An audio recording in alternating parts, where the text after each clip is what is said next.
A gente vive hoje numa era que é, completamente obcecada por otimização, né? Nossa, nem fala. Eu o tempo todo.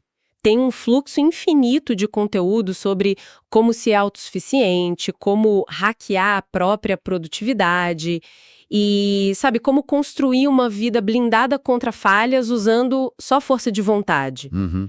A premissa moderna é quase sempre essa mesma, de que a independência absoluta é tipo o ápice do sucesso humano. Exatamente.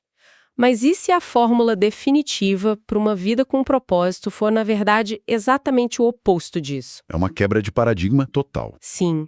E se o segredo não for a independência, mas uma dependência radical? Esse é o ponto.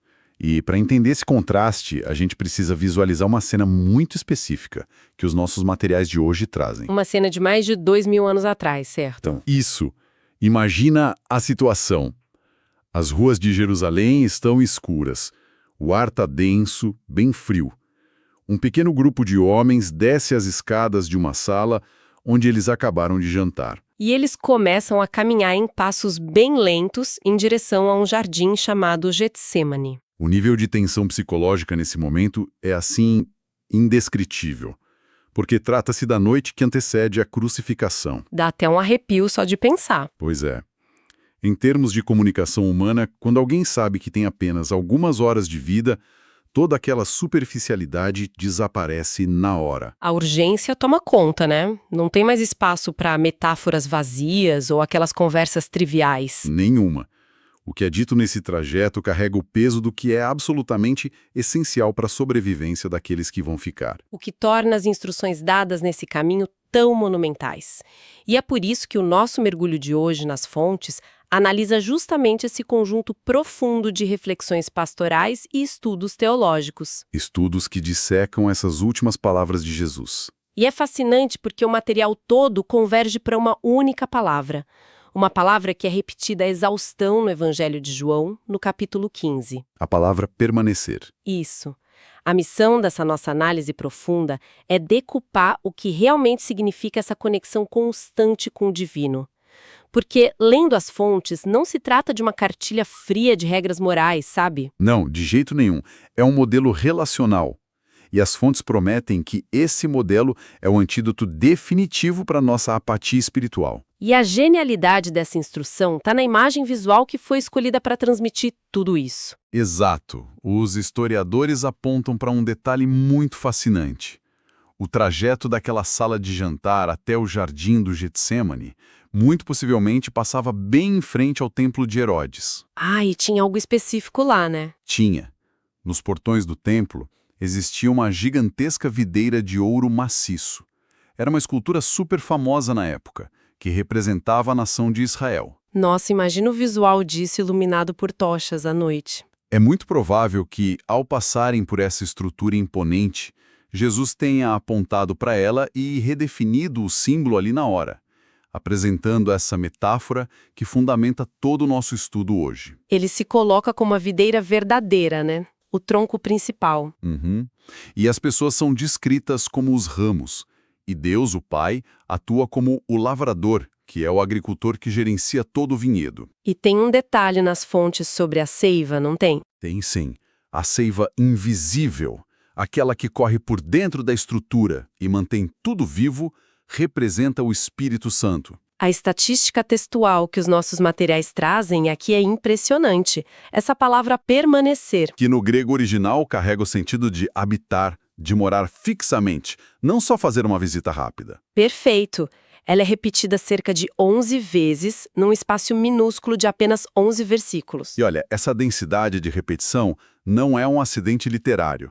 É, na verdade, uma técnica retórica de emergência. Como assim de emergência? A insistência quase rítmica no verbo permanecer estabelece que a conexão não é só um bônus para pessoas que são mais dedicadas. Ela é a única infraestrutura possível para a vida orgânica acontecer. A lógica faz a gente pensar nos paralelos bem modernos. Lendo isso, me lembrou muito a mecânica de um notebook com a bateria completamente viciada, sabe? Ah, daqueles que só funcionam ligados na tomada. Exatamente. Se alguém puxar o cabo da tomada, o computador não desliga na mesma fração de segundo. É, a tela continua acesa por um tempinho. Sim. Os aplicativos de fundo parecem rodar normalmente, a carcaça de alumínio está intacta, uma pessoa que olha de relance jura que o aparelho está em pleno funcionamento. Mas a verdade técnica é que a conexão com a fonte de energia foi rompida. Isso. A partir daquele exato milissegundo, a máquina já está morta. Até ela apagar de vez é só uma questão cronológica. Essa analogia traduz com muita precisão o argumento botânico do texto que a gente está analisando. Faz sentido, né? Muito. Um ramo que é decepado da videira principal não perde a cor verde instantaneamente. As folhas podem manter a aparência de vitalidade por dias. Só que o processo de necrose já começou. A vida em si já acabou ali. Exato. Só que aqui existe uma afirmação nas fontes que eu acho que exige um escrutínio maior da nossa parte. Qual a afirmação? O texto de João traz uma frase bem categórica. Ele diz: "Sem mim, nada podeis fazer." Essa premissa soa bem extrema. Soa, né? Porque basta a gente olhar para a sociedade ao redor para encontrar inúmeros exemplos de pessoas que não possuem nenhum tipo de conexão espiritual, que ignoram completamente essa videira. Pessoas que estão construindo impérios financeiras. Sim, liderando pesquisas acadêmicas globais, alcançando o topo da pirâmide de influência. Aparentemente, essas pessoas estão fazendo muita coisa. E aí a pergunta que fica é: como a alegação de que nada podemos fazer sobrevive ao teste da realidade? Pois é. A confusão acontece quando a gente tenta aplicar uma métrica secular a uma afirmação teológica. Ah, são réguas diferentes. Totalmente. Os estudos que baseiam a nossa análise esclarecem que o escopo dessa frase não abrange o talento humano, ou a engenharia, ou a habilidade de gerar dinheiro. Quer dizer, é perfeitamente possível desenhar um arranha-céu ou fundar uma startup de tecnologia de forma totalmente independente de qualquer realidade espiritual. Exatamente. O domínio material permite e até recompensa a autossuficiência. Então o texto está falando de uma categoria completamente diferente de fazer? Uma categoria de valor eterno. O que seria isso na prática? Seria, por exemplo, em termos de salvação, na capacidade de gerar santificação genuína ou de obter paz duradoura. Produzir um caráter alinhado com o divino, talvez. Isso mesmo. Nessa área, a falência humana é absoluta. Sem a conexão com o tronco, o ramo é incapaz de gerar a seiva da vida eterna por conta própria. Conectados, secam e perdem a utilidade. Servindo só para serem recolhidos e queimados, segundo a metáfora. O nada na frase, então, se refere a essa total incapacidade de produzir frutos espirituais verdadeiros operando no vácuo da nossa própria força. Perfeito.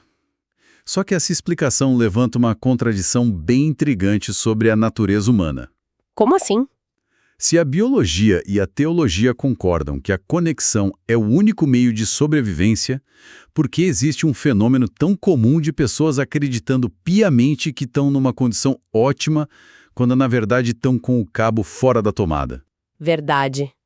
E os materiais de estudo abordam esse fenômeno através de um conceito muito interessante, que eles chamam de Síndrome de Laodiceia. Assim, tem uma menção direta ao livro do Apocalipse, né, que descreve essa igreja localizada na antiga cidade de Laodiceia. Isso. E o contexto histórico dessa cidade é o que dá sentido a toda a metáfora. Laodiceia era um polo financeiro absurdamente rico no mundo antigo. Eles tinham de tudo por lá, tudo. Um centro bancário de renome, uma indústria têxtil famosa por produzir uma lã negra que era caríssima, e uma escola de medicina que exportava um colírio cobiçado no império inteiro. Ou seja, era uma metrópole no auge da autossuficiência. Exato. Mas eles tinham um defeito geográfico muito grave, a questão da água. Ah, a água de lá era um problema sério. Muito sério. A cidade vizinha de Herápolis tinha fontes de águas quentes e terapêuticas. A outra vizinha, Colossos, tinha águas geladas e bem refrescantes. E Laodiceia ficava no meio disso. Sim, e precisava importar água através de um complexo sistema de aquedutos. E quando essa água finalmente chegava à cidade, ela não era nem quente o suficiente para curar, nem fria o suficiente para refrescar. Ela chegava morna. Morna e carregada de minerais que causavam náuseas em quem tentasse beber. E o texto bíblico usa exatamente essa realidade urbana para fazer um diagnóstico espiritual que é muito cirúrgico. A metáfora da água morna não é só sobre temperatura, então é sobre repulsa? Exatamente. E as fontes fazem uma correlação muito curiosa aqui. O estudo focado nessa questão calhou de cair num 1º de abril. O famoso dia da mentira. Pois é. A correlação traçada no material é que a mentira mais perigosa que o ser humano pode contar não é uma fraude financeira ou uma falsa promessa. A maior fraude é o auto-engano. É viver na mornidão, distante da fonte, mas olhar no espelho e repetir o discurso de Laodiceia. Sou rico, me enriqueci e de nada tenho falta. E o auto-engano prospera quando a gente confunde conhecimento técnico com experiência vital. Laodiceia não sofria de ignorância teológica. Eles conheciam as escrituras, tinham a tradição. E o perigo que as fontes destacam é justamente esse. Possuir a informação sobre a videira não é a mesma coisa que estar enxertado nela. O intelectualismo sem comunhão é o que gera essa água morna. E é por isso que o modelo proposto não é uma lista de tarefas morais, onde basta ficar marcando os itens para garantir um lugar no céu. A abordagem muda de um esforço braçal para um processo totalmente orgânico. A analogia agrícola destrói essa ideia de ganhar algo pelo mero esforço próprio. Porque a lógica apresentada, e isso baseando-se no texto de Gálatas capítulo 5 sobre o fruto do Espírito, é que ninguém caminha por um pomar e vê uma macieira tremendo, suando e fazendo força muscular para tentar expelir uma maçã. Não mesmo. A macieira produz a maçã como uma consequência natural da saúde dela e da conexão com o solo. O fruto não é a causa da vida da árvore, é o subproduto visível de que a vida está lá. Os materiais conectam isso com o 2 Coríntios 3,18, estabelecendo que a transformação do caráter acontece pela contemplação. Ou seja, ao investir tempo na presença do divino, ao conviver e permanecer, a mudança ocorre. A santificação deixa de ser aquele projeto de autogerenciamento exaustivo e passa a ser o resultado inevitável de uma convivência. Só que a transição dessa ideia nos leva para uma área de grande atrito na nossa mente. Qual? Porque se a mecânica é orgânica e o fruto nasce de uma convivência profunda com a videira, a dedução lógica da maioria das pessoas seria que a vida do ramo conectado tem que ser incrivelmente pacífica. Ah, tipo um fluxo ininterrupto de crescimento sem dor nenhuma? Exato. No entanto, a análise das fontes destrói essa expectativa moderna de bem-estar contínuo de uma forma bem implacável. E essa quebra de expectativa acontece através da figura do lavrador e do seu instrumento de trabalho, a tesoura de poda. A famosa poda. A teologia popular muitas vezes vende aquela ideia de que o sofrimento é sempre um sinal de distância do divino. Mas a metáfora de Jesus, em João 15, diz textualmente que o Pai poda todo o ramo. O ramo seco é cortado e descartado. Mas o ramo vivo, o ramo saudável que já está dando frutos, recebe a lâmina também para que possa produzir ainda mais. Tem aquelas reflexões de Ellen White no material também, no livro Desejado de Todas as Nações. Ela esclarece que essa permanência exige uma entrega total para o serviço. E o serviço, muitas vezes, exige ser despojado de excessos. Só que, parando para pensar, a mecânica da poda precisa ser questionada sobre a ótica do que a gente acha que é justiça. Pensando no cenário da plantação, pensa comigo. O ramo bom está fazendo exatamente o que exigiram dele. Ele suportou o clima, manteve a conexão, produziu uvas excelentes. E a recompensa por esse desempenho maravilhoso é a lâmina da tesoura cortando partes dele. Parece meio injusto, né? Uma punição aplicada justamente em quem está tendo sucesso. Parece. Mas essa tensão se dissolve quando a gente entende a botânica da viticultura, algo que Jesus conhecia muito bem e usou de forma intencional. Como é que funciona na prática? Uma videira saudável tem uma tendência muito natural de focar a energia dela no crescimento vegetativo. Ela produz folhas grandes, folhagens exuberantes que deixam a planta linda esteticamente. Mas folha não alimenta ninguém, né? Exatamente. O agricultor experiente poda a planta, cortando esses excessos estruturais para forçar a seiva a parar de alimentar as folhas e ser redirecionada para as uvas. Ah, então a poda não é um castigo por alguma falha. Não. É uma intervenção agressiva contra a distração. O lavrador corta o que está sugando energia vital e não está contribuindo para a missão. E isso redefine completamente o propósito de dar fruto. O ramo não produz as uvas para si mesmo. Até porque nenhum galho come o próprio fruto, né? Pois é, esse é o núcleo ético do texto. A colheita não serve de enfeite para o ramo. Os frutos nascem exclusivamente para a glória do lavrador e para saciar a fome de quem passa pelo vinhedo. É muito profundo isso. A redenção pessoal não é um projeto egoísta, com um fim em si mesmo. E as fontes argumentam de forma muito vigorosa contra a passividade religiosa por causa disso. A dor da poda, as perdas inesperadas, os reveses da vida, frequentemente tudo isso é o método usado para nos moldar. Moldar para virarmos fornecedores de alimento espiritual muito mais rico para quem está ao nosso redor. Sim, mas para tirar essa discussão do campo puramente abstrato das metáforas, a gente precisa entender como essa permanência se desenha na vida real, tipo numa segunda-feira de manhã na cidade. A engenharia dessa comunhão exige estrutura, com certeza. Os estudos analisados compilam essa estrutura em 4 hábitos práticos fundamentais. E com um alerta muito importante, todos esses hábitos dependem do impulso do Espírito Santo para não virarem só rituais mortos. O mecanismo desses 4 passos é bem direto. O primeiro deles é o estudo da palavra. E não é aquela simples leitura acadêmica, mas o ato de ouvir ativamente a direção divina, permitindo que o manual do lavrador guie a mente. E o segundo passo é a oração, que, na definição apresentada ali no material, não é um mero pedido de favores logísticos para o nosso dia a dia. Tipo uma lista de supermercado. Isso. A oração é o ato de abrir as portas mais profundas do coração para alinhar a nossa própria vontade com a do divino. É uma via de mão dupla de comunicação. O terceiro passo é a comunidade de crentes. A participação ativa numa congregação. E olha, esse ponto entra numa rota de colisão direta com a mentalidade contemporânea. Com certeza. Existe hoje uma febre de hiperindividualismo, sabe? Aquela figura do crente isolado que defende que a fé é algo estritamente privado. Praticado na solidão, bem longe de qualquer instituição ou ajuntamento de pessoas. Mas as fontes refutam essa ideia de forma muito agressiva. E a refutação ocorre porque o isolacionismo simplesmente quebra as leis da física da videira. O tecido vegetal é uma rede conectada. Historicamente, a igreja primitiva sobreviveu como uma rede de apoio mútuo, e não como uma coleção de filósofos solitários esparjados por aí. A não ser em casos de isolamento geográfico ou físico extremo, afastar-se da comunidade é cortar a própria irrigação. Porque é no atrito com pessoas diferentes, na necessidade de perdão contínuo, no esforço comunitário, que os contornos ásperos do nosso caráter vão sendo lixados. O que já nos introduz ao quarto e último passo, o testemunho. Compartilhar a mensagem não é uma obrigação imposta. É o transbordamento inevitável quando a seiva do estudo, da oração e da comunidade atinge a pressão máxima dentro daquele ramo. Perfeito.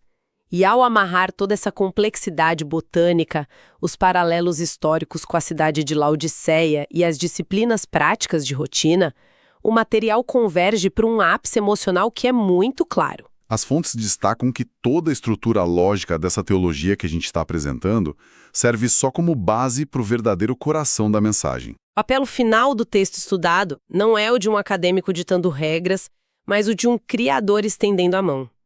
A síntese desse chamamento é contundente nas fontes. É o momento exato em que a mensagem atinge o seu ponto mais profundo. E lendo o material, a gente encontra esse foco central muito lindo. Em João 15, 1-11, Jesus nos convida a permanecermos nele, assim como os ramos permanecem na videira para dar frutos. Ele é a videira verdadeira e nós somos os ramos. Sem ele, nada podemos fazer. Essa é a realidade suprema apresentada. E as fontes mostram que, ao permanecermos em Cristo, experimentamos o amor divino e a plenitude da alegria que ele oferece. É um contraste imenso com a vida desconectada. Sem dúvida. Por isso, a mensagem pede que possamos abrir nosso coração para essa conexão vital com Jesus, permitindo que sua palavra transforme nossas vidas e nos capacite a dar frutos que glorifiquem ao Pai. É um apelo para a ação real, para o dia a dia. Vamos nos comprometer a buscar essa comunhão diária com Cristo, sabendo que nele encontramos propósito e satisfação eternos. E os materiais conectam essa entrega ao conceito que está lá em 1 João 5, versículo 3.